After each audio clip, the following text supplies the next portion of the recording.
not to hear the surprise in her voice. "I know," his twin brother said. "Hard to believe, right?" He looked up just in time to see Becca quickly try to hide her shocked gaze. She was too kind-hearted to let him see how stunning she found the news, which somehow bothered him even more.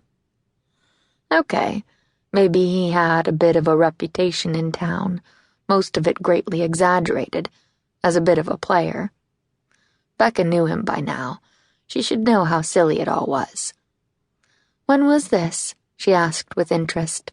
"Recently?" "Years ago," Ridge said. "He and Laura dated just out of high school. College," he muttered. "She was in college."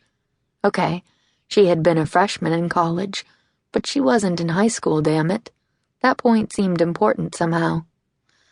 "They were inseparable," Trace interjected. Ridge picked up where he'd left off, and Taft proposed right around the time Laura graduated from the Montana State. "What happened?" Becca asked. He really didn't want to talk about this, what he wouldn't give for a good emergency call right now. Nothing big, no serious personal injury or major property damage. How about a shed fire, or a kid stuck in a well or something? We called things off. "The week before the wedding," Katie added. "Oh yes, don't forget to add that little salacious detail." "It was a mutual decision," he lied, repeating the blatant fiction that Laura had begged him to uphold. Mutual decision, right? If by mutual he meant Laura, and if by decision he meant crush the life out of a guy below. Laura had dumped him. That was the cold, hard truth.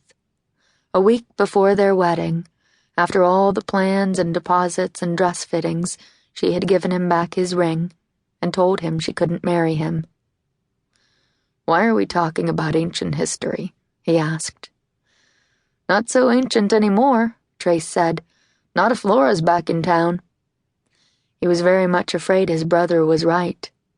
Whether he liked it or not, with her once more residing in Pine Gulch, their past together would be dredged up again, and not by just his family. Questions would swirl around them.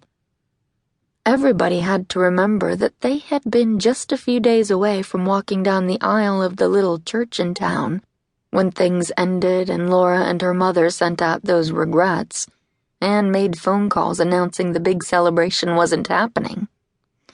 While he had gone down to the Bandito and gotten drunk and stayed that way until about a month or two after the wedding day that didn't happen. She was back now, which meant that, like it or not, he would have to deal with everything he had shoved down 10 years ago. All the emotions he had pretended weren't important in order to get through the deep, aching loss of her. He couldn't blame his family for their curiosity. Not even Trace, his twin and best friend, knew the full story about everything that had happened between him and Laura. He had always considered it his private business. His family had loved her. Who didn't? Laura had a knack for drawing people toward her, finding commonalities. She and his mother used to love discussing the art world and painting techniques. His mother had been an artist, only becoming renowned around the time of her murder. While Laura hadn't any particular skill in that direction, she had shared a genuine appreciation for his parents' extensive art collection. His father had adored her too, and had often told Taft that Laura was the best thing that would ever happen to him. He looked up from the memory to find Becca's eyes filled with a compassion that made him squirm and lose whatever appetite he might have had left. "I'm sorry," she murmured in that kind way she had. Mutual decision or not, it still must have been painful. "Is it hard for you to see her again?" He faked a nonchalant look. "Hard? Why would it be hard? It was all a decade ago. She's moved on. I've moved on. No big deal." Ridge gave what sounded like a fake cough, and Trace had the same skeptical expression on his face he always wore when Taft was trying to talk him into living a little, doing something wild and adventurous for a change.